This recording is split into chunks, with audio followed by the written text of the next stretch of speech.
The old man wanted revenge, so he aimed his gun at the young men across the streets.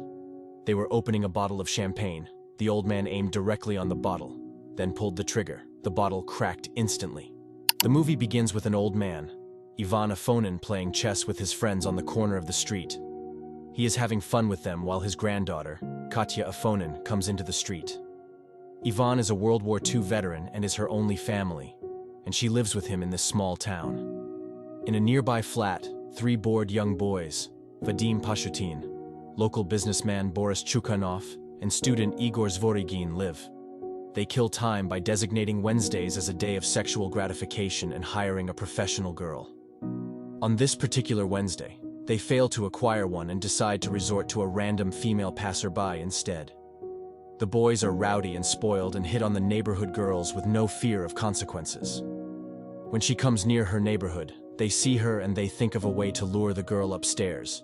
Vadim says he knows her, as she was his classmate in high school. The guys ask him to call her to their room. Vadim understands why his friends want Katya in the room, so he also joins hands with them. He rushes downstairs with Igor and asks her to come with them for a second. He tells her that it is his friend's birthday today, and he is gloomy because no one is going to sing a song for him. He says she can cheer him up by coming to their apartment and joining the party. She says she really does not have enough time, as her grandfather is waiting for her. Vadim and Igor immediately kneel down to beg her to come with them for just a little time. Then they took her to their apartment, where they were drinking a lot, and the table was full of empty bottles.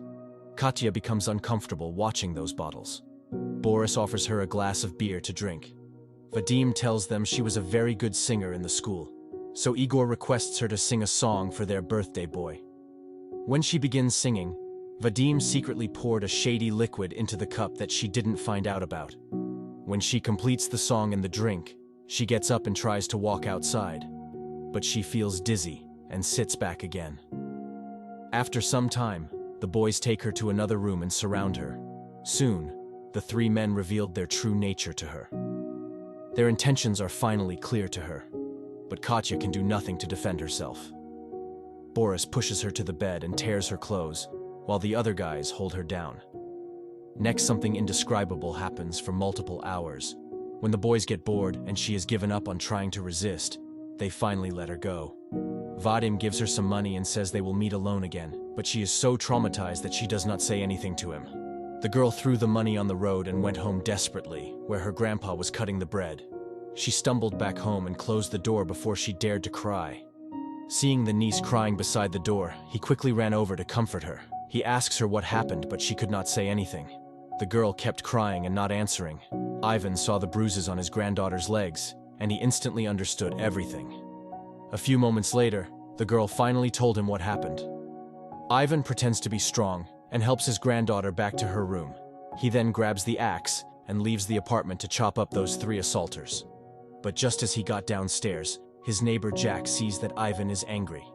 He rushed to stop Ivan and asked what had happened. As a police officer, Jack told Ivan to calm down after listening to what happened to the girl. After that, Grandpa immediately reported it to the police. Moments later, some policemen barge into the apartment and arrest the assaulters. The inspector beats the criminals, but they yell that they didn't do anything wrong. The 3 men were so scared that they peed their pants. The inspector takes them to separate rooms and threatens Boris to put them in prison with murderers, who will sexually violate them as they did to the girl. This scares him and he admits that they brought her into their apartment and assaulted her. The inspector was ready to take the men back to the police station. A junior officer also informs him that the criminals conduct a females' day every Wednesday and have misused many women. Every neighbor has confirmed that the boys are a bunch of perverts who need to be imprisoned immediately. At the same time, when the inspector was documenting his confessional statement and the bedsheet as evidence, Vadim's father and police chief, Colonel Nikolai, arrived at the apartment. He asks the inspector about the incident and uses his power and handles the matter on his own. However, the inspector claims that the criminals have already confessed their crime, and the officers have found a sheet with the girl's blood on it. These are enough to give justice to the poor girl and take the boys into custody. This infuriates the colonel and forces the inspector to bring the criminals to his office. He walks away for the time being, but is determined to free his son. So the boys went to the police station to go through the process and were released by the colonel. The next day, grandfather Ivan wakes up and is worried when he cannot find Katya anywhere. Katya spent all day in the toilet washing her face with tears and says she cannot look at herself in the mirror. This breaks Ivan's heart, and he can do nothing to make her feel better. When he asks her to call a nurse for her checkup, she refuses him, saying that she does not want anyone to know what happened to her. He reveals that the entire neighborhood knows what happened to her, as the police raided their apartment yesterday. She gets horrified when she learns that all her life she'll be known as the girl who was assaulted. The nurse comes to check on her and tells them that she is weak and she needs rest for some days. After some time, Ivan gets a phone call from the police station that informs him that all the criminals have been set free, and their charges are washed away because of the influence of the colonel. This infuriates him, and he thinks about doing something on his own. The next day, they go to the prosecutor's office to file an appeal against their release. When she meets him, he does not take her seriously and laughs at her case.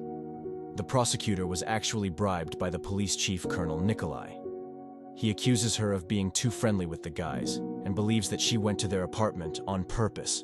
She deliberately tried to develop relations with them so one of them could marry her. Katya keeps crying listening to his rough talks, feels helpless, and has no will to fight for her justice. When she comes back home, she tells her grandfather that she wants to forget everything. Ivan could not digest it. She went back to a worse state of mind and even tried to leave the world several times. Ivan could only keep persuading his granddaughter and promised that he would get justice for her. The next moment, he takes all the military medals and goes to his old friend and a judge to ask for his help. He tells him all the matter. The judge says he should have raised his granddaughter better so she wouldn't turn into a prostitute or go hanging on with the boys. Ivan shouts at him for being useless on a big chair. He cursed him, slammed the door in anger, and left his office. Now he goes to visit a real estate office and takes them to show them his winter house.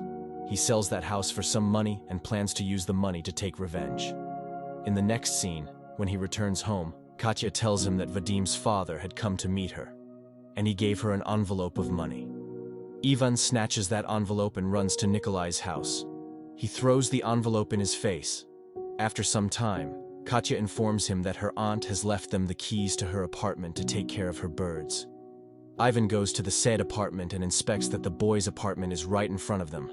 With years of shooting experience, he immediately realized that this was the best place to shoot. He thinks like this and goes to the market and meets an unofficial weapons seller.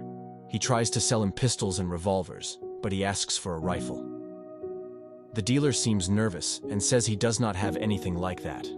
When he is about to leave, another seller approaches him and says that he overheard his conversation. He claims to have the stuff that he wants and is willing to sell it for the right price.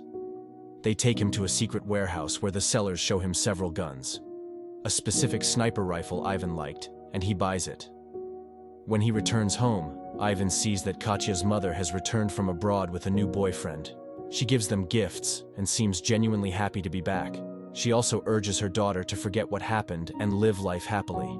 Moments later, she tells Ivan that she needs some money.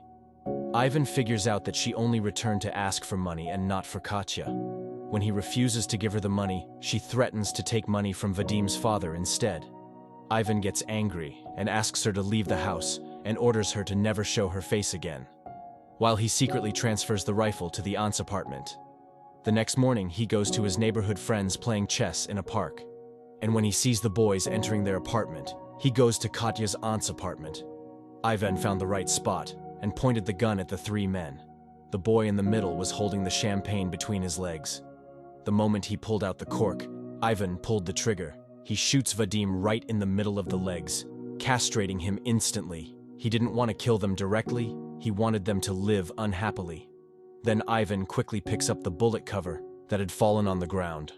After that, he hides the gun and runs back to his friends, acting like nothing happened. The ambulance arrived soon after, but when they found out it was the bad guy who was injured, they all clapped their hands.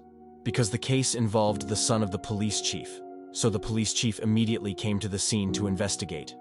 After he found the bullet hole, he felt something was wrong. Meanwhile, the police inspector comes across Ivan and assesses that he is behind the shooting, since he has the perfect reason to seek revenge. The inspector knows that sooner or later Nikolai will come for Ivan. After some days, Ivan again goes to Katya's aunt's place. Now he targets Igor, who is inside of his car listening to a song. Ivan shoots the car's gas tank, making it explode. Igor runs outside with fire burning on his body.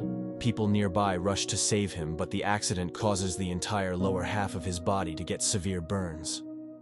Ivan stood calmly in the crowd, watching him in pain. The police chief, Nikolai, comes to the scene and is sure that it is some sort of retaliation and that his son is the next target. He tells Vadim to be careful and barricade the house because the shooter might find him anywhere. This scares Vadim and makes him paranoid when he hears that someone is coming to kill him. He fidgeted, moved a potted plant for cover, and closed the curtains. While on the other hand, the inspector goes to Katya's house to meet Ivan, but he is not in the home. Katya discloses that he often goes to the 14th floor in her aunt's house to take care of the birds. The inspector realizes that said apartment is right opposite Boris's apartment. The inspector secretly pockets the keys to Katya's aunt's apartment to check if his suspicion is true. At the same time, Nikolai and his fellow corrupt policemen come to Ivan's house with a search warrant. They are sure that he was behind the shootings and want to search the house for the weapon. However, on searching the entire house, they find nothing. Just then, Katya's aunt knocks on the door asking for her keys. The policeman decided to check her apartment as well. Ivan is nervous because he has hidden the rifle in her place. When they go to her apartment, the police search every corner and still cannot find any weapon. The chief grabs Ivan's collar in a frenzy and furiously asks Ivan for the last time to not harm his son, to which Ivan replies that something has already happened to him. Nikolai suspects something and runs to check Vadim. Ivan clarifies that he has done nothing to Vadim, but the crime he did has done something to him. When Nikolai reaches his home, he knocks on the door, asking Vadim to open it. But Vadim shoots his own father through the door, thinking that he's a killer. It actually shows that after being frightened for many days, he has lost his sanity. The police officers bring a psychiatrist for him, but the hopes of his recovery are low. The movie ends when the inspector invites Ivan to his house and tells him that he had confiscated the rifle before the police went to Aunt's apartment. He also shocks him that he knows that the boys were at fault, and that's why he lets Ivan go. Ivan returns home to see his granddaughter singing a beautiful song. Don't forget to hit the like button and subscribe to support the channel.